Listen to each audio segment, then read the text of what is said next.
রাজধানীর শাহাবুদ্দিন মেডিকেলও করোনা পরীক্ষায় জালিয়াতি, র্যাবের অভিযানে আটক 2। চিঠির সাড়া না মেলায় রিজেন্ট হাসপাতালের অনিয়ম তদন্তে স্বাস্থ্য ভবনে দুদক। দেশের 7 হাসপাতালে ট্রায়াল হবে চীনের ভ্যাকসিন। নাটোরে করোনা উপসর্গ নিয়ে বিনা চিকিৎসায় মুক্তিযোদ্ধার মৃত্যুর অভিযোগ, মারা গেলেন আরও 37 জন।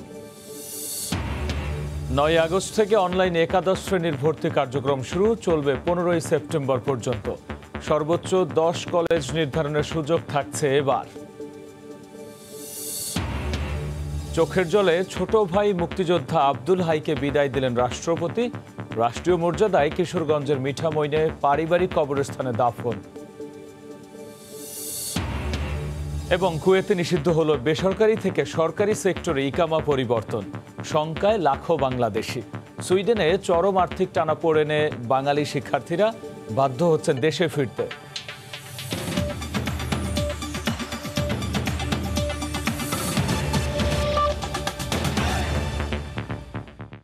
দেখছিলেন শিরোনাম। প্রবাসী সময়ের সঙ্গে আছি আমি গোলাম রাব্বি। রিজেন্ট হাসপাতালের পর এবার কোভিড-19 পরীক্ষায় জালিয়াতির প্রমাণ মিলল রাজধানীর শাহাবুদ্দিন মেডিকেলে। অনুমতি না নিয়েই কোভিড পরীক্ষা সহ নানা অভিযোগে আইনশৃঙ্খলা রক্ষাকারী বাহিনী অভিযানে নামে। আটক করা হয় প্রতিষ্ঠানটির সহকারী পরিচালক সহ 2 জনকে। দীর্ঘ অভিযান শেষে র্যাবের পক্ষ থেকে সাংবাদিকদের ব্রিফ করে জানানো হয় সিলগালা করা হবে মেডিকেল হাসপাতালটি। একই সঙ্গে জড়িত সবার বিরুদ্ধে আইনানুগ ব্যবস্থা নেওয়ার কথাও বলা হয়। রাজধানীর শাহাবুদ্দিন মেডিকেল কলেজ হাসপাতাল করোনা পরীক্ষার অনুমতি নেই, তবু করোনা রোগীর কাছ থেকে আদায় করেছেন প্রায় 2.5 লাখ টাকা। অভিযোগের পাহাড় হাসপাতালের বিরুদ্ধে কোভিড নেগেটিভ রোগীকে পজিটিভ দেখিয়ে রোগীদের কাছ থেকে আদায় করত মোটা অঙ্কের টাকা, যেখানে এক রোগীর একই পরীক্ষা করা হতো একাধিকবার। ডাক্তারের মাস্ক, গ্লাভস, পিপিইর সকল খরচ নেওয়া হতো রোগীদের কাছ থেকে। মানি রিসিপ্টও দিয়েছে আমাকে 3500 টাকা নিয়ে। এই যে আমার মানি রিসিপ্ট আমার হাতে। এরপরে আমি মানি রিসিপ্ট দেওয়ার পরে আমি বিকালে ওনাদেরকে ফোন করি যে আমার রিপোর্টটা কখন দিবেন, তো আমাকে বলতেছে যে কোনো রিপোর্ট দেওয়া হবে না। রোববার দুপুরে র্যাবের নির্বাহী ম্যাজিস্ট্রেট সরওয়ার আলমের নেতৃত্বে অভিযানে নামে র্যাবের একটি দল। প্রাথমিকভাবে করোনা পরীক্ষার কোনো কিট বা পিসিআর মেশিন দেখাতে পারেনি হাসপাতালটি। অনুমোদন না নিয়ে রোগীদের অ্যান্টিবডি পরীক্ষা করে আসছিল এই হাসপাতাল। অপারেশন থিয়েটারে পাওয়া যায় 10 বছরের বেশি মেয়াদ উত্তীর্ণ ঔষধ সহ অবৈধ ঔষধ, যা স্বীকার করেছেন হাসপাতালের ডাক্তার। টাকার ব্যাপারটা আমি বলবো না, আমি বলবো যে টেস্টগুলো আপনার প্রয়োজনের বাইরে সেগুলো অযৌক্তিক।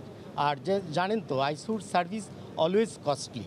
র্যাব জানায় শাহাবুদ্দিন মেডিকেল কলেজ হাসপাতালের প্রায় 1 বছর আগেই লাইসেন্সের মেয়াদ শেষ হয়ে যায়। এসব অনিয়মে জড়িত থাকার অভিযোগে হাসপাতালের সহকারী পরিচালক সহ অন্তত 2 জনকে আটক করা হয়। সেই অ্যান্টিবডি টেস্টের ভিত্তিতে করেছিল ওইটা না ওরা প্লাজমা দিবে বলে করেছিল না, প্লাজমা দিলে তো করতে হচ্ছে।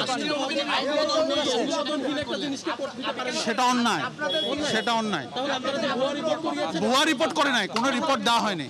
র্যাব বলছে ভুয়া রিপোর্ট দিয়ে রোগীদের সাথে প্রতারণা করেছে হাসপাতালটি। তাদের বিরুদ্ধে নিয়মিত মামলা দায়ের করা হবে। স্বাস্থ্য অধিদপ্তরের সম্পূর্ণ নিয়মকানুন না মেনে Shahabuddin medical college hospital corona পরীক্ষা করছিল। অনুমোদনের আগে থেকেই তারা কোভিড-19 টেস্ট করতো এবং টেস্টের নাম করে তাদের লোকজনের কাছ থেকে টাকা আদায় করেছে। এবং কিছু টেস্ট তারা তাদের এখানে কোনো আরটিপিসিআর মেশিন নেই, তারা ডিভাইস বা কিট ইউজ করে কিছু করেছে, যেটি খরচ মাত্র 200 টাকা, কিন্তু লোকজনের কাছ থেকে আদায় করেছে 4500 থেকে 5000 টাকা। যেহেতু এটা লাইসেন্স নাই, সুতরাং অবশ্যই এটা সিলগালা হবে। এর আগে দেশে করোনা সংক্রমণের প্রাথমিক দিকে নমুনা পরীক্ষার অনুমতি দেওয়া হলেও পিসিআর মেশিন না থাকায় চুক্তি বাতিল করে স্বাস্থ্য অধিদপ্তর। সাদাত রহমতুল্লাহ, সময় সংবাদ, ঢাকা। চিঠি দিয়ে সাড়া না মেলায় রিজেন্ট হাসপাতালের বিরুদ্ধে ওঠা অনিয়ম ও দুর্নীতি সংশ্লিষ্ট নথি জব্দ করতে স্বাস্থ্য ভবনে হানা দিয়েছে দুর্নীতি দমন কমিশন দুদক। তবে সব গুছিয়ে সোমবার দুদক কার্যালয়ে দিয়ে আসা হবে। স্বাস্থ্য অধিদপ্তরের মহাপরিচালকের এমন আশ্বাসে একদিন সময় দিয়ে ফিরে যায় দুদকের অনুসন্ধানী দল। লাইসেন্সবিহীন রিজেন্ট হাসপাতালকে কোভিড চিকিৎসার অনুমতি দেয়া, সে হাসপাতালের ভুয়া করোনা সার্টিফিকেট বাণিজ্য এবং সরকারের সঙ্গে হওয়া চুক্তি ভঙ্গ করে পরীক্ষা ও চিকিৎসার জন্য টাকা আদায় সহ নানা অনিয়ম সংক্রান্ত নথি চেয়ে 3 দিনেও না পাওয়ায় রোববার দুপুরে স্বাস্থ্য ভবনে হানা দেয় দুদকের অনুসন্ধানী দল। নথি জব্দ করতে তারা সোজা চলে যান স্বাস্থ্য অধিদপ্তরের মহাপরিচালক আবুল কালাম আজাদের কক্ষে। পৌনে 1 ঘন্টা পর বেরিয়ে দলের প্রধান জানান স্বাস্থ্য অধিদপ্তরের ডিজি একদিন সময় চেয়েছেন। চেয়েছিলাম আরো 3 দিন আগে, কাগজগুলো আমাদের এখানে নিয়ে যাওয়ার কথা, তারা বললেন যে কাগজগুলি আগামীকাল তারা পৌঁছাই দিবে। রিজেন্ট কাণ্ডে স্বাস্থ্য অধিদপ্তরের সংশ্লিষ্টতা কতটুকু এমন প্রশ্নের উত্তরে দুদকের উপপরিচালক আবু বকর সিদ্দিক বলেন, কাগজপত্র পরীক্ষা নিরীক্ষার পর তা বলা যাবে। আসলে রেকর্ড দেখার পরে কে কি জন্য আসছে আমরা আমাদের কর্তৃপক্ষের সাথে আলাপ করে রেকর্ডপত্র দেখে তখনই করি। দুদকের তদন্ত দল যাওয়ার পরপরই সাংবাদিকদের প্রবেশ ঠেকাতে প্রধান ফটক বন্ধ করে দেন স্বাস্থ্য ভবনের নিরাপত্তা কর্মীরা। বলছে যে এখন কেন সাংবাদিক ঢুকতে পারবে না। পরে অবশ্য আবারও মহাপরিচালকের কার্যালয়ে ঢোকার অনুমতি পান গণমাধ্যম কর্মীরা। লিখিত বক্তব্য পাঠ করে দুদককে সব ধরনের সহায়তার আশ্বাস দেন অধিদপ্তরের একজন কর্মকর্তা। তারা আগেও এসেছিলেন এবং কিছু কাগজপত্র চেয়েছিলেন, সেগুলো সত্যায়িত ফটোকপি তাদের পৌঁছে দেওয়া হয়েছে। আজ তারা এসেছিলেন সেগুলোর মূল কপি চাইতে, যাতে করে সত্যায়িত ফটোকপির সাথে মিলিয়ে নিতে পারেন। আগামীকালকে তা দুদকের অফিসে পৌঁছে দেওয়া হবে। লাইসেন্স নবায়ন না থাকা সত্ত্বেও স্বাস্থ্যমন্ত্রীর উপস্থিতিতে রিজেন্ট হাসপাতালের সাথে চুক্তি করে স্বাস্থ্য অধিদপ্তর। এ নিয়ে মন্ত্রণালয় অধিদপ্তর একে অপরের ওপর দায় চাপায়। এছাড়া বিভিন্ন সরকারি হাসপাতালের জন্য কেনা কয়েক কোটি টাকার যন্ত্রপাতিও সরবরাহ করা হয় রিজেন্ট হাসপাতালকে, যার মধ্যে কিছু যন্ত্রপাতি বিক্রিও করে দেয় রিজেন্ট গ্রুপের চেয়ারম্যান শাহেদ। এ সব বিষয়েও চলছে দুদকের তদন্ত। ওমর ফারুক, সময় সংবাদ, ঢাকা। প্রতারণা আর নানা অনিয়মের অভিযোগে বিতর্কিত রিজেন্ট হাসপাতালের সঙ্গে সমঝোতা চুক্তি সংশোধনেরও উদ্যোগ নিয়েছিল স্বাস্থ্য অধিদপ্তর। প্রাথমিকভাবে তাতে সায় দিয়েছিল মন্ত্রণালয়ও, আর এটি রিজেন্ট হাসপাতালকে সুযোগ করে দিয়েছিল প্রতি মাসে প্রায় 2 কোটি টাকা আবদার করার। যদিও স্বাস্থ্য অধিদপ্তরের হাসপাতাল শাখার পরিচালকের দাবি, শেষ পর্যন্ত এ টাকা আর দেয়া হয়নি শাহেদের রিজেন্ট হাসপাতালকে। ফারুক ভুঁইয়া রবিনের রিপোর্ট। ভুয়া কোভিড রিপোর্ট দেয়া, অনুমোদনহীন কিট রাখা সহ নানা অভিযোগে সিলগালা রিজেন্ট হাসপাতাল। 6 বছর ধরে নবায়ন হয়নি লাইসেন্স, রয়েছে ভুতুড়ে বিলের অভিযোগও।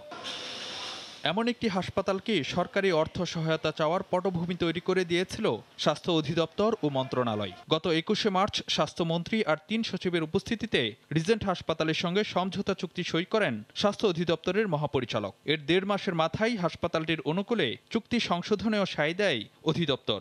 9 মে হাসপাতাল শাখার পরিচালক আমিনুল হাসানের সই করা চিঠিতে রিজেন্টের স্বাস্থ্যকর্মীদের খাবার খরচ বরাদ্দ সহ সমঝোতা চুক্তি সংশোধনের প্রস্তাব করা হয়, যাতে উল্লেখ করা হয় মহাপরিচালকের অনুমোদন থাকার কথা। আর সে চিঠি পাঠানো হয় স্বাস্থ্য সচিব বরাবর। এর 3 সপ্তাহের মাথায় 30 মে মন্ত্রণালয়ের হাসপাতাল শাখার তৎকালীন অতিরিক্ত সচিব সিরাজুল ইসলামের সই করা চিঠিতে অধিদপ্তরকে সমঝোতা চুক্তি সংশোধনের প্রস্তাব দিতে বলে স্বাস্থ্য মন্ত্রণালয়। এটা ডিজি অফিস থেকে প্রস্তাব আসছে, চিঠিতেই সেটা বলা আছে। এমওইউটা তার এটা রিভাইজ করে যাচাই বাছাই করে খসড়া সুস্পষ্ট মতামত সহ পাঠাইতে বলছি। অধিদপ্তর আর মন্ত্রণালয়ের এ চিঠি চালাচালে শাহেদকে সুযোগ করে দেয় স্বাস্থ্য অধিদপ্তরের কাছে মোটা অঙ্কের টাকা দাবি করার। 2 চিঠির কথা উল্লেখ করে একজন স্বাস্থ্য অধিদপ্তরের মহাপরিচালকের কাছে পাঠানো চিঠিতে প্রতি মাসে প্রায় 2 কোটি টাকা বরাদ্দের দাবি জানায় রিজেন্ট হাসপাতাল, যার মধ্যে ছিল স্বাস্থ্যকর্মীদের বেতন, খাবার খরচ, অক্সিজেন বিল, ভবন ভাড়া, ইউটিলিটি বিল থেকে শুরু করে স্টেশনারি সহ 11 ধরনের খরচ। তবে অনেক চেষ্টা করেও স্বাস্থ্য অধিদপ্তরের মহাপরিচালককে ক্যামেরার সামনে কিছু বলাতে রাজি করানো যায়নি। পরে অধিদপ্তরের হাসপাতাল শাখার পরিচালকের মুখোমুখি সময় সংবাদ। তিনিও ক্যামেরার সামনে কথা বলতে নারাজ। ওরা তো আপনাদের কাছে 2 কোটি টাকাও চাইছিল। হ্যাঁ, টাকা চাইছিল। এরা বলছে যে আমাদের এইরকম খরচ হয়, এরকম টাকা দিতে হবে। আমরা বলছিলাম যে এটা এইভাবে দেওয়া যাবে না, এটা দিতে হলে এমও সংশোধনী করতে হবে। আমি মন্ত্রণালয়কে জানিয়েছিলাম। কিন্তু আপনারা তো এটা সাই দিয়েছিলেন। তাদের সঙ্গে তো আমাদের এমও ছিল। এমওর ভিত্তিতে আমরা তাদের আবেদনটা মন্ত্রণালয়ে রেফার করছি, সাইদের দেওয়া বিষয় না। হাসপাতাল পরিচালকের দাবি অবশ্য শেষ পর্যন্ত রিজেন্ট হাসপাতালকে দেওয়া হয়নি অর্থ সহায়তা। ফারুক ভুঁইয়া, রবিন, সময় সংবাদ, ঢাকা। র্যাবের হাতে গ্রেফতার হওয়ার পর সারা দেশ থেকে প্রতারণার নানা অভিযোগ আসছে রিজেন্ট চেয়ারম্যান শাহেদ ওরফে শাহেদ করিমের বিরুদ্ধে। র্যাবের আইন ও গণমাধ্যম শাখার পরিচালক বলছেন, শাহেদের অপকর্মের তথ্য জানতে খোলা হটলাইন নম্বরে সবশেষ 140টি অভিযোগ এসেছে। এদিকে উত্তরা এলাকায় শাহেদকে নিয়ে অভিযানে একটি গাড়ি, পিস্তল ও মাদকদ্রব্য উদ্ধার করা হয়েছে। বুধবার সীমান্ত এলাকা থেকে গ্রেফতারের পর একের পর এক প্রকাশ্যে আসছে শাহেদের অনিয়ম আর দুর্নীতির ফিরিস্তি। ভুক্তভোগীরা দ্বারস্থ হচ্ছেন আইন শৃঙ্খলা রক্ষা বাহিনী। সময় সংবাদের কাছে এই ব্যবসায়ীর দাবি, 3টি চেক জালিয়াতির মাধ্যমে শাহেদ তার প্রায় 1.5 কোটি টাকা আত্মসাৎ করেছেন। তার অফিসে যাওয়ার পরে আমি বললাম যে আমার বাদ ব্যাগ যে চেকগুলি আছে এগুলিও আপনি আমাকে দিয়ে দেন, তখন সে বলে যে আপনি আমার সঙ্গে এভাবে কথাবার্তা বলবেন না, আর আপনি যদি পারেন আমার থেকে টাকা উঠায় নিয়ে যান। শাহেদের প্রতারণা ও দুর্নীতির তথ্য নিতে চালু করা র্যাবের হটলাইনে দেশের বিভিন্ন প্রান্তের পাশাপাশি বিদেশ থেকেও ফোন আসছে। সবশেষ রেকর্ড করা 140টি অভিযোগ বিশ্লেষণ করে শাহেদের বিরুদ্ধে প্রায় 10 কোটি টাকার আর্থিক প্রতারণার ধারণা পেয়েছে র্যাব। পেয়েছে সরকারি নিয়োগ নিয়ে প্রতারণার প্রমাণ। রোববার ব্রিফিংয়ে গণমাধ্যম শাখার পরিচালক জানান, শাহেদের টর্চার সেলের বিভিন্ন আলামতও জব্দ করেছে সংস্থাটি। শাহেদের বিরুদ্ধে হওয়া মামলা তদন্ত করতে র্যাব এরই মধ্যে স্বরাষ্ট্র মন্ত্রণালয়ে আবেদন করেছে। বিদেশি যারা বাংলাদেশি আছেন তারা কোনোভাবে মাসুদ পারভেজ এবং শাহেদ করিমের দ্বারা প্রতারণার শিকার হয়েছেন। শাহেদ করিম সাধারণ মানুষজন বা সাধারণ জনগণের কাছে আনুমানিক 10 কোটি টাকার মতো উনি প্রতারণা করেছেন। এদিকে 10 দিনের রিমান্ডের মধ্যে শনিবার মধ্যরাতে রিজেন্ট গ্রুপের চেয়ারম্যান শাহেদ করিমকে নিয়ে অভিযানে বের হয় তদন্তকারী সংস্থা ঢাকা মহানগর গোয়েন্দা পুলিশ।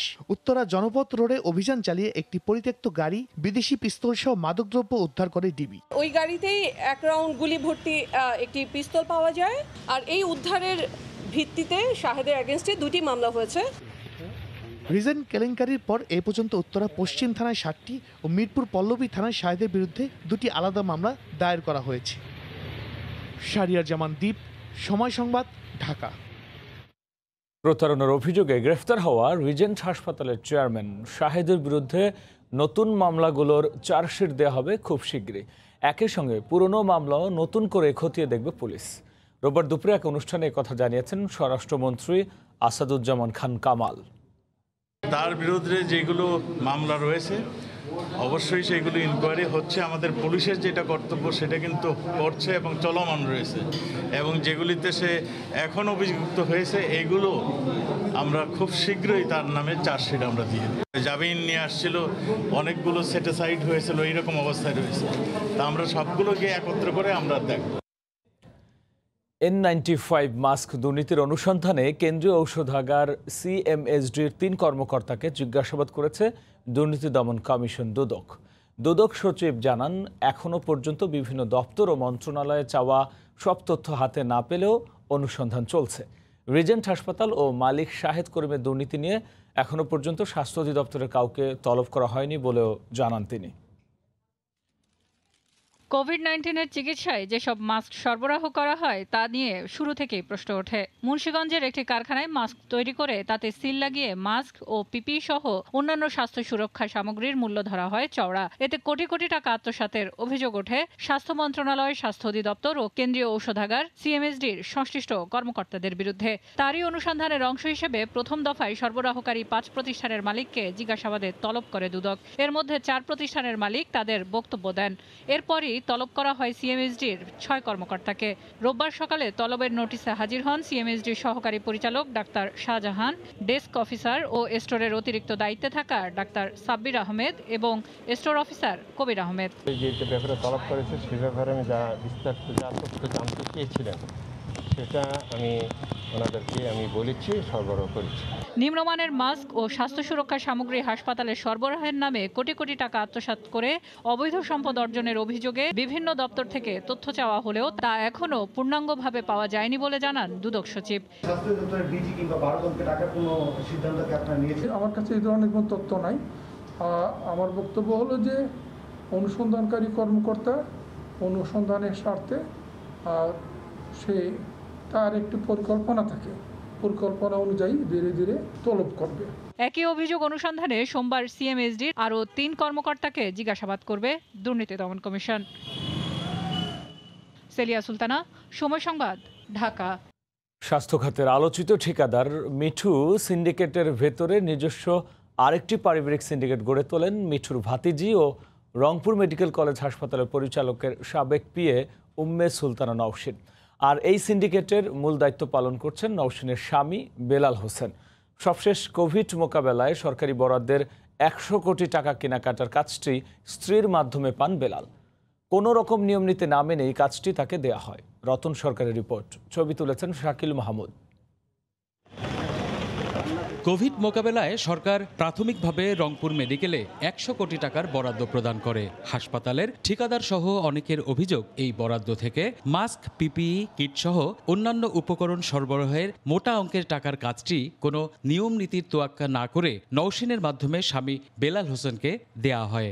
এই বেলালের নামের প্রতিষ্ঠানটি দিয়ে প্রায় ১০০ কোটি টাকার কোনো ধরনের ঠিকাদারের কম্পিটিশন ছাড়া তারা সরবরাহ করে বিল তুলে নিয়ে গেছে। তার আত্মীয় স্বজনের বিভিন্ন প্রতিষ্ঠান বিভিন্ন লাইসেন্স করে দিয়ে সে কিন্তু প্রকারান্তরের পিছন থেকে এই কাজগুলো করছে। খোঁজ নিয়ে জানা গেছে রংপুরস্থ আল আরাফা ব্যাংকের পায়রা চত্বর শাখায় সিনিয়র অফিসার পদে থাকা অবস্থায় চাকরি ছেড়ে দিয়ে ২ বছর আগে রংপুর মেডিকেলে সরবরাহ কাজ শুরু করেন বেলাল হোসেন। মেডিকেলের পরিচালকের দাবি, বেলাল হোসেনকে তিনি চেনেন না। বেলাল হোসেনের সাথে নওশিনের সম্পর্ক সেটা কিন্তু আমি সত্যি করতে জানি না আর কি। এ অবস্থায় পুরো ঘটনা তদন্ত করে দ্রুত ব্যবস্থা গ্রহণের দাবি উঠেছে বিভিন্ন মহল থেকে। এত বড় একটা দুর্নীতি হওয়ার পরেও কেন প্রশাসন এখন পর্যন্ত এটার একটা ব্যবস্থা নিচ্ছে না? সময় সংবাদে ৪ জুলাই প্রতিবেদন প্রচারের পর স্বাস্থ্য অধিদপ্তরের নির্দেশে নওশিনকে লালমনিরহাটে বদলি করা হয় ৫ জুলাই, কিন্তু পরিচালকের দপ্তর ও হিসাব বিভাগের গুরুত্বপূর্ণ ফাইলপত্র সহ অফিসের চাবি না বুঝিয়ে দিয়ে চলে যাওয়ায় কার্যক্রম ব্যাহত হচ্ছে বলে জানিয়েছেন পরিচালক। রতন সরকার, সময় সংবাদ, রংপুর। করোনা ভাইরাসে আক্রান্ত হয়ে দেশে আরও ৩৭ জনের মৃত্যু হয়েছে। এ নিয়ে মোট মৃতের সংখ্যা বেড়ে দাঁড়িয়েছে ২,৬১৮ জনে। একদিনে ১০,০০০-এর বেশি নমুনা পরীক্ষায় শনাক্ত হয়েছেন প্রায় ২,৫০০। করোনা সবশেষ পরিস্থিতি নিয়ে স্বাস্থ্য অধিদপ্তরের বুলেটিন বিশ্লেষণ করেছেন রিপোর্টার রাশেদ বাপ্পি। স্বাগত জানাচ্ছি সরকারের করোনা সংক্রান্ত প্রতিদিনকার স্বাস্থ্য বুলেটিন নিয়ে সময় সংবাদের নিয়মিত আয়োজন ২৪ ঘন্টায় করোনায়। বরাবরের মতো আজও জানিয়ে দেব বাংলাদেশ ও বিশ্ব কোভিড পরিস্থিতির সবশেষ খবর। শুরুতেই দেখে নেব গত ২৪ ঘন্টার সার্বিক চিত্র। গত ২৪ ঘন্টায় নমুনা সংগ্রহ করা হয়েছে ১০,৬২৫টি। এর মধ্যে নতুন করে করোনা শনাক্ত হয়েছেন ২,৪৫৯ জন এবং গত ২৪ ঘন্টায় মারা গিয়েছেন ৩৭ জন, সুস্থ হয়েছেন ১,৫৪৬ জন। এবার দেখে নিতে চাই শেষ ৭ দিনের সংক্রমণের সার্বিক চিত্র। শেষ ৭ দিনের যে সংক্রমণের হার সেটি কিন্তু আমরা দেখতে পাচ্ছি ২১ থেকে ২৫-এর মধ্যেই ওঠানামা করছে। আজকের এই দিনে এসে দেখছি আমরা সংক্রমণের হার কিন্তু অনেকটাই কমেছে, কারণ আমরা দেখছি আজকে শনাক্তের সংখ্যাও কিন্তু কম, ২,৪৫৯ জন এবং আজকের শনাক্তের হার ২৩.14%। আমরা দেখছি যে গত ৮ মার্চ প্রথম করোনা রোগী শনাক্ত হয়, এর পরের ২ জুনে এসে যে ৫২,০০০ ছাড়িয়ে যায় রোগী, সেটি কিন্তু পৌঁছাতে প্রায় ৩ মাসের মতো সময় লেগেছিল। ১৬ দিনেই কিন্তু পরবর্তী ৫০,০০০ অতিক্রম করে এবং এ পর্যায়ে ১ লাখ অতিক্রম করতে কিন্তু সময় লেগেছিল মাত্র ১ মাস সময়। এবার একটু দেখে নেব গত ২৪ ঘন্টায় যারা মারা গিয়েছেন ৩৭ জন, তাদের বয়স ভিত্তিক বিভাজন। গত ২৪ ঘন্টায় যারা মারা গিয়েছেন এর মধ্যে পুরুষ ২৯ এবং নারী ৮ জন। ৪১ থেকে ৬০ বছর বয়সী ৯ জন, ৬১ থেকে ৭০ বছর বয়সী মারা গিয়েছেন ২০ জন। শেষ করব, তবে তার আগে বলে নিতে চাই যে সামনেই পবিত্র ঈদুল আজহা। এই সময়টাতে সংক্রমণের ঝুঁকি কিন্তু সব থেকে বেশি।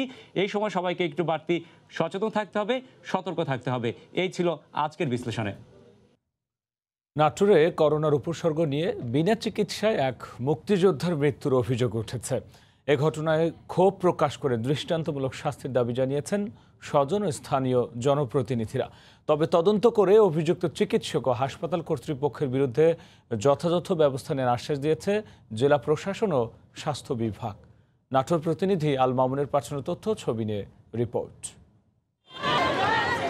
মহান মুক্তিযুদ্ধে অস্ত্র হাতে শত্রুকে মোকাবিলা করে দেশ স্বাধীন করতে পারলেও আজ করোনায় জীবনের শেষ মুহূর্তে এসে চিকিৎসকদের অবহেলায় পরাজয় বরণ করতে হলো নাটোরের মুক্তিযোদ্ধা আব্বাস আলী গাজীকে। আর করোনার উপসর্গ নিয়ে চিকিৎসকদের অবহেলার কারণে সরকারি বেসরকারি হাসপাতালে ছোটাছুটি করতে গিয়ে যথাযথ চিকিৎসার অভাবে মারা গেলেন তিনি। স্বজনরা জানান, সদর উপজেলার আগদিঘা এলাকার বীর মুক্তিযোদ্ধা আব্বাস আলী গাজী ২ বছর ধরে শ্বাসকষ্টে ভুগছিলেন। রোববার সকাল থেকে তার শ্বাসকষ্ট বেড়ে গেলে নেওয়া হয় শহরের কানাইখালী এলাকার সততা ক্লিনিকে। সেখানে প্রাথমিক চিকিৎসা দিয়ে করোনার উপসর্গ থাকায় মুক্তিযোদ্ধা আব্বাস আলী গাজীকে দুপুর ১টার দিকে পাঠানো হয় নাটোর সদর হাসপাতালে। তবে করোনার উপসর্গ থাকায় সরকারি এই হাসপাতালে ঠাঁই হয়নি এই মুক্তিযোদ্ধার। নিরুপায় হয়ে দুপুরের দিকে স্বজনরা পুনরায় তাকে ফিরিয়ে নেন সততা ক্লিনিকে। সেখানে চিকিৎসাধীন অবস্থায় মৃত্যু হয় মুক্তিযোদ্ধা আব্বাস আলী গাজীর। ডাক্তার ধরলো না আমার সদর লেগেছে, সদর লেয় নাই, দৌড়াদৌড়ি করতে হতে আমার বাবা এখন মারা গেল। কে তাকে ভর্তি নেয় নাই, সে একজন মুক্তিযোদ্ধা। এই জন্য যে দায়িত্বরত কর্মকর্তা আছে তার বিরুদ্ধে আমরা দৃষ্টান্তমূলক শাস্তির ব্যবস্থা করব। ঘটনার তদন্ত করে অভিযুক্তদের বিরুদ্ধে দৃষ্টান্তমূলক ব্যবস্থা গ্রহণের আশ্বাস দিয়েছেন জেলা প্রশাসক ও সিভিল সার্জন। আমরা এই অভিযোগটি খতিয়ে দেখে এটার ব্যাপারে যে যারা দায়ী থাকবে তাদের বিরুদ্ধে কঠোর আইনানুগ ব্যবস্থা করব। এটাতে যদি কোনো গাফলতি থাকে বা আছে হয়তো বা আমরা এটা তদন্ত করে প্রয়োজনীয় ব্যবস্থা নিব। সোমবার সকাল 10টায় স্থানীয় কবরস্থানে রাষ্ট্রীয় মর্যাদায় মুক্তিযোদ্ধা আব্বাস আলী গাজীর দাফন সম্পন্ন হবার কথা রয়েছে। সময় সংবাদ, নাটোর। প্রবাসের সময় আরও থাকছে। গরু পাচার নিয়ে ভারতীয় গণমাধ্যমে প্রকাশিত সংবাদের কড়া প্রতিবাদ বিজিবির। খামারিদের স্বার্থ রক্ষায় প্রয়োজনীয় ব্যবস্থা নিয়েছে সরকার, জানালেন প্রাণী সম্পদ মন্ত্রী।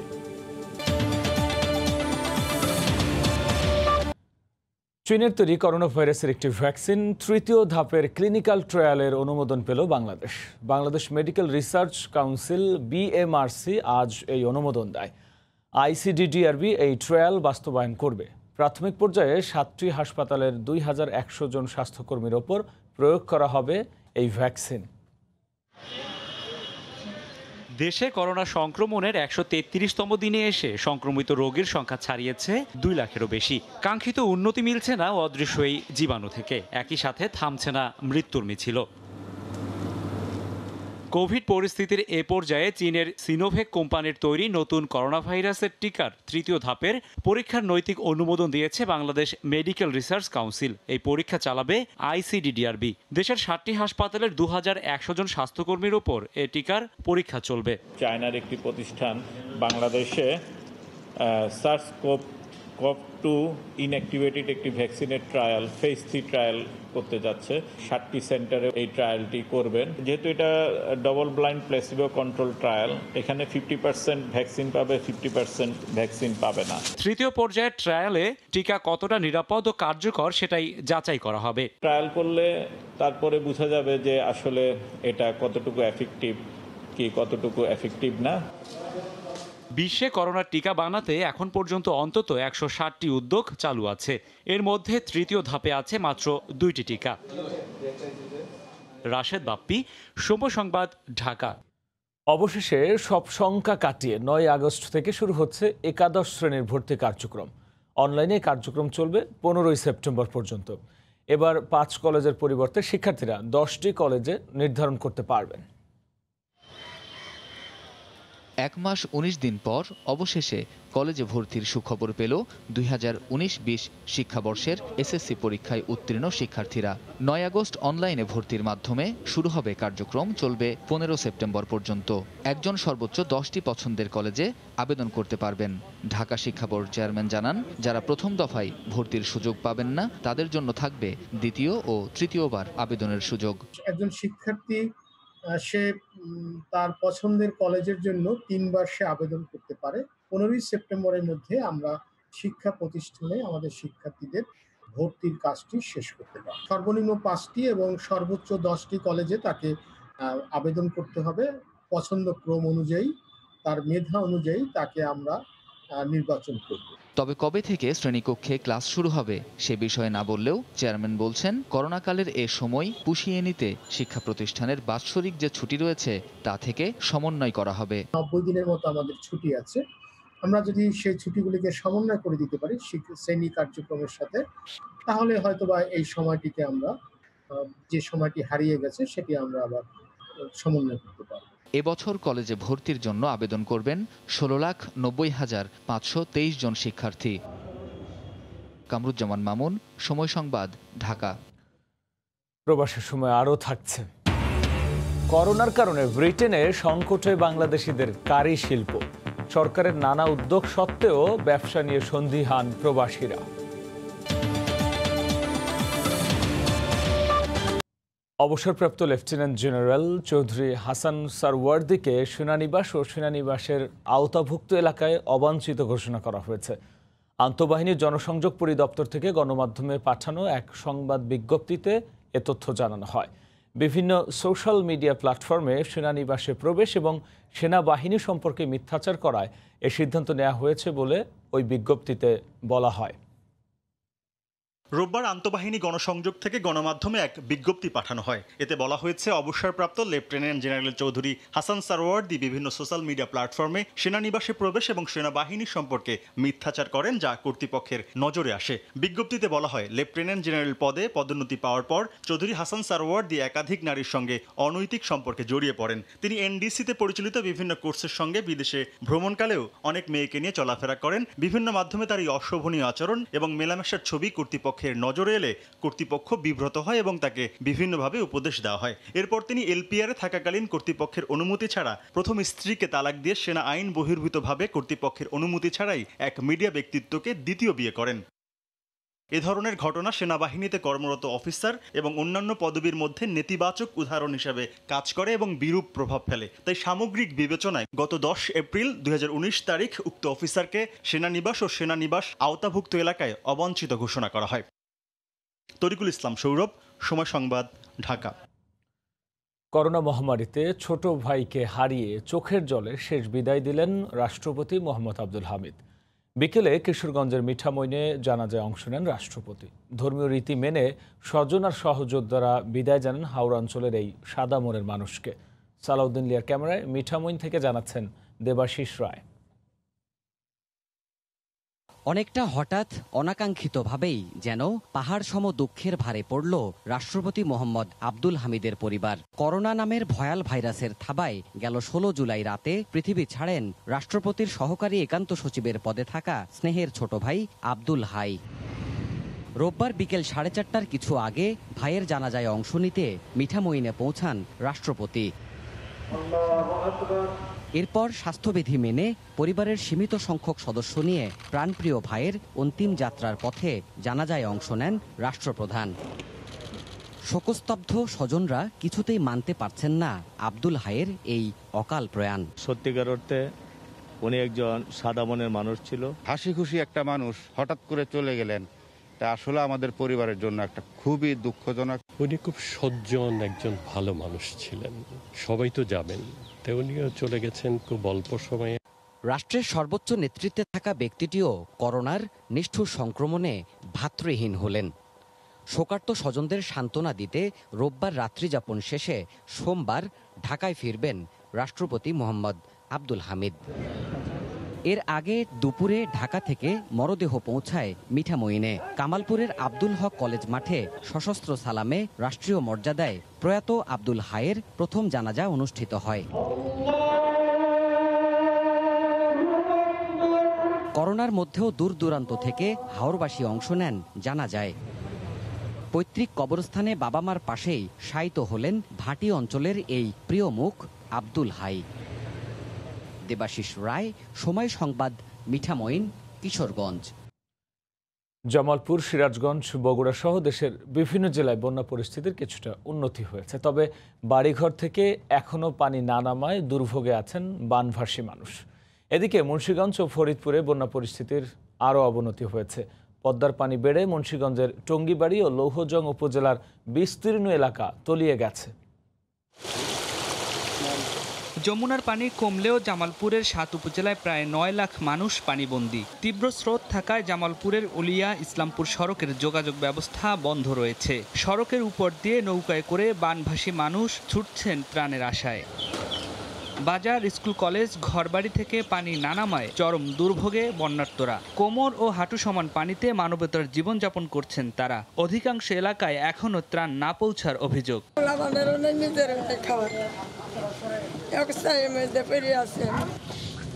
বগুড়ার ধুনট, সারিয়াকান্দি এবং সোনাতলা উপজেলার নিম্ন ও মধ্য অঞ্চলগুলো প্লাবিত থাকায় 200টি গ্রামের প্রায় 1.5 লাখ মানুষ বন্যা কবলিত। সিরাজগঞ্জের অবস্থাও একই। বাড়িঘর তলিয়ে আছে পানিতে, সড়কে চলছে নৌকা। পানির মধ্যে খাওয়া থেকে রান্নাবাড়ি করি যাই না, লোকা উপর খাই, লোকা উপরে থাকি। সরকারি যদি একটু সাহায্য করে তাহলে তো আনি। টাঙ্গাইলে এখনও নতুন নতুন গ্রাম প্লাবিত হচ্ছে। ঘরবাড়ি ছেড়ে রাস্তায় তাঁবু টাঙিয়ে বসবাস করছেন বানভাসী মানুষ। এদিকে যমুনার পানি পদ্মায় নামায় মধ্যাঞ্চলে বন্যা পরিস্থিতির অবনতি হয়েছে। পদ্মার ভাঙনে মুন্সিগঞ্জের টঙ্গিবাড়ি ও লৌহজন উপজেলার মেদিনী মণ্ডল মাহমুদপট্টি সড়ক উপচে পানি ঢুকছে বিস্তীর্ণ এলাকায়। তলিয়ে গেছে হাট বাজার সহ ঘরবাড়ি।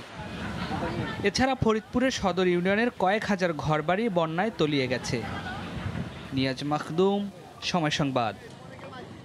গরু পাচারে বিজিবির সমর্থন নিয়ে ভারতীয় গণমাধ্যমে প্রকাশিত সংবাদের কড়া প্রতিবাদ জানিয়ে বিজিবি বলেছে, ভারত থেকে গরু পাচার রোধে কঠোর ব্যবস্থা নেওয়া হয়েছে।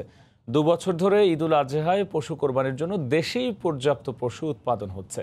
এই অবস্থায় বিদেশি গরু আমদানির কোনো প্রয়োজনই নেই। পশু উৎপাদনে স্বাবলম্বী হওয়ায় খামারিদের স্বার্থ রক্ষায় সব ব্যবস্থা নিচ্ছে বলে জানান মৎস্য ও প্রাণী সম্পদ মন্ত্রী। মৎস্য ও প্রাণী সম্পদ মন্ত্রণালয়ের তথ্য মতে প্রতি বছর ঈদুল আজহায় সারা দেশে প্রায় 1 কোটি পশু কোরবানি দেওয়া হয়। আসন্ন কোরবানি উপলক্ষে দেশে প্রায় 1 কোটি 19 লাখ পশু মজুদ রয়েছে। গত কয়েক বছর ধরেই বিদেশি গরুর উপর নির্ভরশীলতা কমিয়ে দেশীয় খামার থেকেই কোরবানির পশুর চাহিদা পূরণ করা হচ্ছে। এ অবস্থায় ভারতীয় গরু প্রবেশ করলে দেশের খামারিরা আর্থিক ক্ষতির মুখে পড়বেন। গরুগুলো তার কাঁটার উপর দিয়ে তক্তা দিয়েও পার করা হয়। এই সকল ব্যাপারে যদি বর্ডার গার্ড একটু তৎপর হন। এমনিতেই এবছর করোনার কারণে যে অবস্থা, তার মধ্যে যদি আবার ইন্ডিয়া থেকে অবৈধ পথে গরু আসে, তাহলে আমার মনে হয় না আমাদের বাংলাদেশের গরু বেচা বিক্রি আর হবে। এদিকে ভারত থেকে গরু পাচারে বর্ডার গার্ড বাংলাদেশ বিজিবির সমর্থন রয়েছে বলে ভারতীয় গণমাধ্যমে প্রকাশিত সংবাদের প্রতিবাদ জানায় বিজিবি। এক্ষেত্রে বিএসএফ এর নিষ্ক্রিয়তা নিয়ে প্রশ্ন তোলে বিজিবি।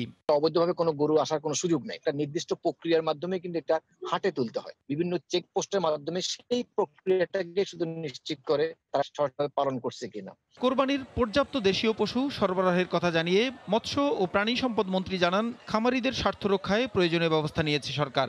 কঠোর অবস্থানে থাকবে আমাদের প্রশাসন। কোনোভাবেই বাইরের কোনো প্রাণীকে বাংলাদেশে আসতে দেওয়া হবে না। বাংলাদেশের যারা প্রাণী সম্পদ উৎপাদনে জড়িত তাদের স্বার্থ রক্ষা করতে হবে। পর্যাপ্ত সরবরাহ নিশ্চিত করার জন্য আমরা প্রস্তুত আছি। ভারতীয় ও মিয়ানমারের পশু যাতে প্রবেশ করতে না পারে সেজন্য প্রশাসনকে কঠোর ব্যবস্থা নিতে বলা হয়েছে বলেও জানান মৎস্য ও প্রাণী সম্পদ মন্ত্রী। অন্য কোনো দেশ থেকে প্রসূন আশিস, সময় সংবাদ, ঢাকা। করোনাকালের বেশ সংকটময় মুহূর্ত পার করছে ব্রিটেনে বাংলাদেশিদের শ্রমে গড়ে ওঠা কারি শিল্প। ব্রিটিশ সরকারের নেওয়া নানা উদ্যোগ সত্ত্বেও ব্যবসার ভবিষ্যৎ নিয়ে সন্দিহান অনেকেই। তানভীর হাসানের ক্যামেরায় লন্ডন থেকে বিস্তারিত দেখুন শোয়েব কবিরের রিপোর্টে। করোনার ভয়াল থাবায় বিপর্যস্ত ব্রিটেনের অর্থনীতিকে সচল করতে সরকারের নেওয়া নতুন পরিকল্পনার সুবিধা এর মধ্যে পেতে শুরু করেছে ব্রিটেনের রেস্টুরেন্ট খাত, যার অধিকাংশই বাংলাদেশি মালিকানাধীন। যদিও করোনার ধকল কাটিয়ে এই খাত আবারও পুনরুজ্জীবিত হবে বলে এতদিন আশা করা হলেও নানা হিসেব নিকেশের সমীকরণে আটকে আছে এই শিল্প। এখন তো ভাই 75,000 কি সারাদিনে একজন কাস্টমারও খাওয়াইতে পারতেছি না, তো নেক্সট মান্থে এইটা খুলে রাখতে পারবো না, সেইটাই তো সন্দেহ। এই যে ভিএটিটা ওরা কমাইছে 20% থেকে 5% নিছে, এটা যথেষ্ট কিনা এটা তো আসলে দেখবো আমরা। তবে সরকারের সহযোগিতা থাকা সত্ত্বেও কারি শিল্প স্বাভাবিক অবস্থায় ফিরতে আরও সময় লাগবে বলে মনে করেন ব্রিটিশ কারি অ্যাওয়ার্ডের প্রতিষ্ঠাতা অ্যানা মালি। আমরা আশা রাখি যে এই পদক্ষেপগুলো সরকারের জন্য এবং আমাদের জন্য, ইন্ডাস্ট্রির জন্য, দেশের জন্য এটা কাজে আসবে এবং কাজে আসতেছে। এবং হয়তো অনেক রেস্টুরেন্ট এখনো খোলা সম্ভব হয়নি, তো এটা সময়ের ব্যাপার। রেস্টুরেন্ট ব্যবসাকে চাঙ্গা করতে আগামী মাস থেকে প্রতি সপ্তাহের 3 দিন অর্ধেক মূল্যে ব্রিটেনবাসী খাবার খেতে পারবেন বলে এক ঘোষণায় জানিয়েছেন দেশটির সরকার। ব্রিটেনে কারি শিল্পকে টিকিয়ে রাখতে সরকারের মূল্য সংযোজন কর সহ নানা পদক্ষেপ গ্রহণ করেছে। এতে কিছুটা হলেও প্রাণ ফিরে পাবে এই শিল্প। তবে এর অস্তিত্ব রক্ষার জন্য প্রয়োজন বাস্তবসম্মত প্রণোদনা ও দীর্ঘমেয়াদী পরিকল্পনা। শোয়েব কবির, সময় সংবাদ, লন্ডন। কুয়েতে বেসরকারি কোম্পানি থেকে সরকারি খাতে ইকামা পরিবর্তন নিষিদ্ধ করেছে দেশটির শ্রম ও জনশক্তি মন্ত্রণালয়। এতে বঞ্চিত হবেন প্রবাসী বাংলাদেশি সহ অন্যান্য দেশের শ্রমিকরা। এ বিষয়ে বাংলাদেশ দূতাবাস ও সরকারের হস্তক্ষেপ কামনা করেছেন প্রবাসীরা। কুয়েত থেকে বিস্তারিত শরীফ মোহাম্মদ মিজানুর রহমানের রিপোর্ট। বেসরকারি কোম্পানি থেকে সরকারি সেক্টরে প্রবাসীদের ইকামা পরিবর্তন নিষিদ্ধ ঘোষণা করেছেন দেশটির শ্রম ও জনশক্তি মন্ত্রণালয়। কুয়েত শ্রম ও জনশক্তি মন্ত্রণালয়ের মহাপরিচালক আহমেদ আল মুসা এই বিষয়টি নিশ্চিত করেছেন। দৈনিক আরব টাইমস সূত্রে জানা যায় যে এ ব্যাপারে গৃহীত সিদ্ধান্তটি সরকারি গেজেটে প্রকাশিত হওয়ার পর কার্যকরী হবে। পত্রিকা সূত্রে আরও জানা যায় এই সিদ্ধান্ত থেকে 3 ক্যাটাগরি লোক বাদ দেওয়া হয়েছে। যারা কুয়েতি নাগরিককে বিবাহ করেছেন, ফিলিস্তিনি নাগরিক ও চিকিৎসা পেশায় নিয়োজিত নাগরিকরা। প্রসঙ্গত দীর্ঘদিন থেকে কুয়েতে বিদেশি নাগরিক ছাঁটাই ও কমানোর চাপে রয়েছে সরকার। এই আইন কার্যকরী হলে প্রবাসীদের অনেকেই সরকারি প্রজেক্টে চাকরি পাওয়ার সুযোগ থেকে বঞ্চিত হতে হবে। এ নিয়ে কুয়েত সরকারের সংশ্লিষ্ট মন্ত্রণালয়ের সাথে বাংলাদেশ সরকারও বাংলাদেশ দূতাবাসের হস্তক্ষেপ কামনা করেছেন কুয়েত প্রবাসী বাংলাদেশি শ্রমিকরা, যাতে করে এই সুযোগ গ্রহণে প্রবাসীদের বঞ্চিত না হতে হয়। এটা আমাদের জন্য সত্যিকার একটি দুঃখজনক বিষয়, কারণ এখানে আমাদের অনেক মেধাবান লোক আছে যারা বিভিন্নভাবে প্রাইভেট কোম্পানিতে আসছে, কিন্তু তারা ইচ্ছা করলে পরীক্ষা দিয়ে উত্তীর্ণ হয়ে তারা আগে গভর্নমেন্ট চাকরির একটা আকাঙ্ক্ষা থাকতো, কিন্তু সেটা আজকে নষ্ট হয়ে যাচ্ছে। এই দেশের সরকারের সাথে বোঝাপড়া করে বা তাদের সাথে কথাবার্তা বলে দেন দরবার করে এই বিষয়গুলো যখন আলোচনা করবেন বা আমাদের স্বাস্থ্য সংশ্লিষ্ট বিষয় যেগুলি প্রবাসীদের জন্য উপকারে আসে সেই জিনিসগুলি অবশ্যই উনি এই দেশের সরকারের সাথে আলাপ করবেন। শরীফ মোহাম্মদ মিজানুর রহমান, সময় সংবাদ, কুয়েত। ভিসা নবায়ন জটিলতা আর আর্থিক সংকটে কঠিন হয়ে পড়েছে সুইডেনে বসবাস করা বাংলাদেশি শিক্ষার্থীদের জীবন।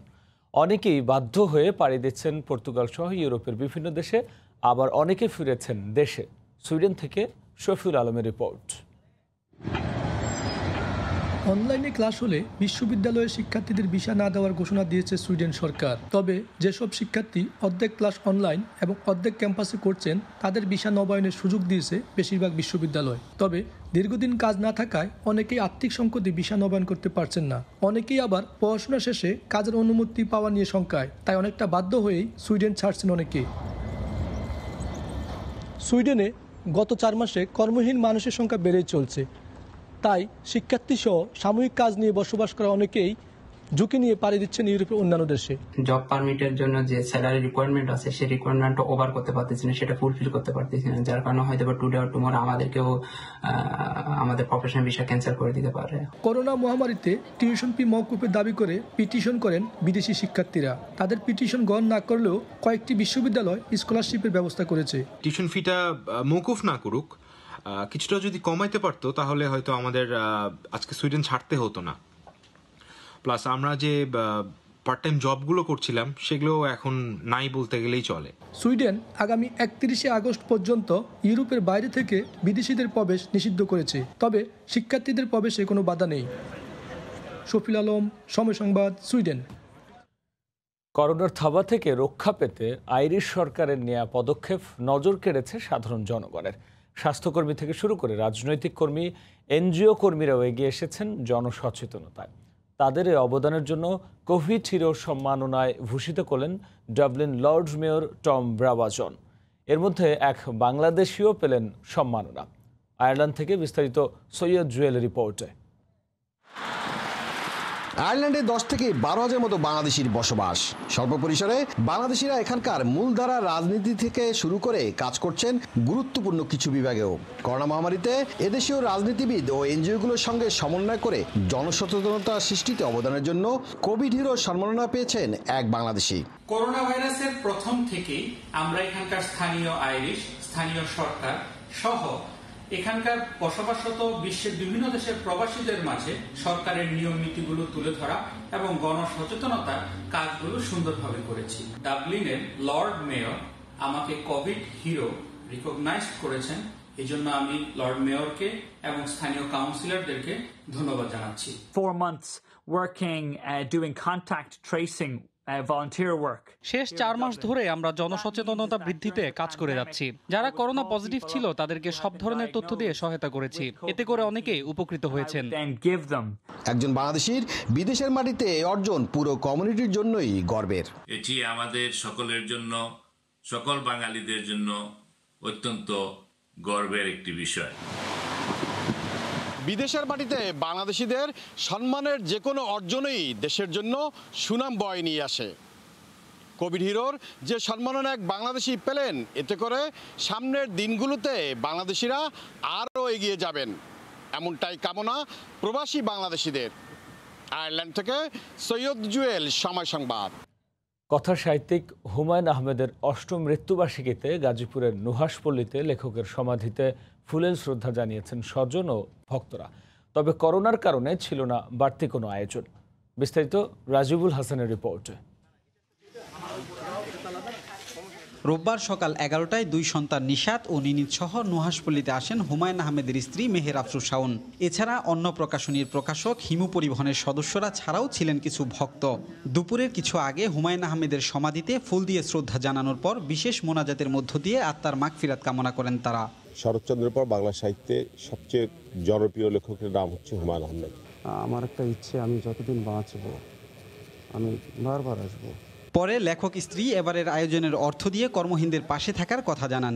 জোন ধরেছি একটি পতিতাপল্লীর যাদের এখন আয় রোজগার নেই, খুব কষ্টে আছে, তাদেরকে আমরা কিছু আর্থিক অনুদান দিচ্ছি এবং যারা ঢাকায় অন্যান্য ক্ষেত্রে নিম্নবিত্ত যারা চাকরি হারিয়েছে, নিম্ন মধ্যবিত্ত যারা চাকরি হারিয়েছে, আমরা তাদেরকেও চেষ্টা করছি সহায়তা করবার। এদিকে লেখকের জন্মস্থান নেত্রকোনাতেও ছিল সীমিত আয়োজন। জেলা প্রেস ক্লাবে শুরুতেই কালো ব্যাচ ধারণ করে নীরবতা পালন করেন হিমু পাঠক আড্ডার সদস্যরা। এরপর জনপ্রিয় এই লেখকের জীবনী আলোচনার মধ্য দিয়ে শ্রদ্ধাভরে স্মরণ করেন তারা। মরণ ব্যাধি ক্যান্সারের সঙ্গে যুদ্ধ করে 2012 সালের এই দিনে নিউ ইয়র্কে চিকিৎসাধীন অবস্থায় মারা যান নন্দিত এই লেখক। পরে হুমায়ুন আহমেদের নিজ হাতে গড়া নুহাসপল্লীর লিচুতলায় তাকে সমাহিত করা হয়।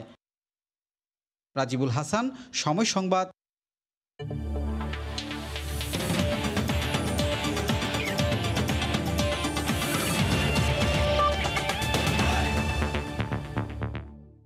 ক্রিকেটের খবর। দীর্ঘ 4 মাসের বেশি সময় পর অনুশীলনে ফিরেছে মিরপুরে হোম অব ক্রিকেট।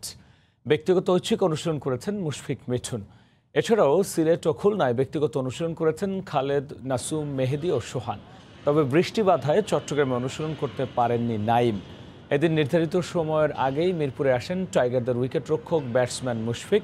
প্রথমে একাডেমি মাঠে ঘণ্টাখানেক রানিং করেন তিনি, পরে নিজের ব্যাটিংটাকে ঝালিয়ে নেন ইনডোরে।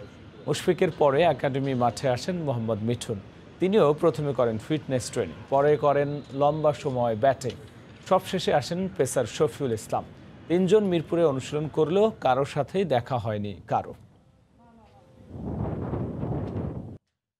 এ পর্যায়ে শীর্ষ সংবাদ জানিয়ে দিচ্ছে আরও একবার। রাজধানীর শাহাবুদ্দিন মেডিকেলেও করোনা পরীক্ষার জালিয়াতি, র্যাবের অভিযানে আটক 2।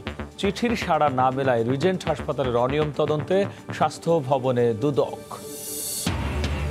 দেশের 7 হাসপাতালে ট্রায়াল হবে চীনের ভ্যাকসিন।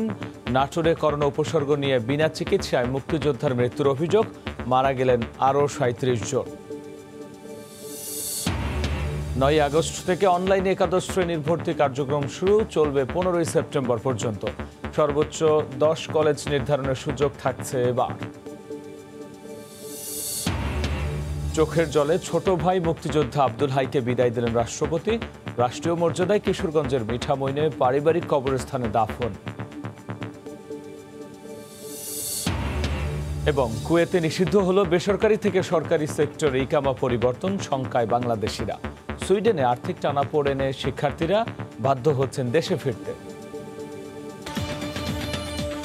এই ছিল প্রবাসের সময়। যে কোনো খবর পেতে ভিজিট করুন সময়নিউজ.tv। আপনার মোবাইলে সময় সংবাদ দেখতেও সব খবর পেতে ডাউনলোড করুন সময় অ্যাপ। এছাড়াও এইমাত্র পাওয়া খবর আপনার মোবাইলে পেতে SMS করুন *BN লিখে পাঠিয়ে দিন 16242 নম্বরে। সঙ্গে থাকুন সময়।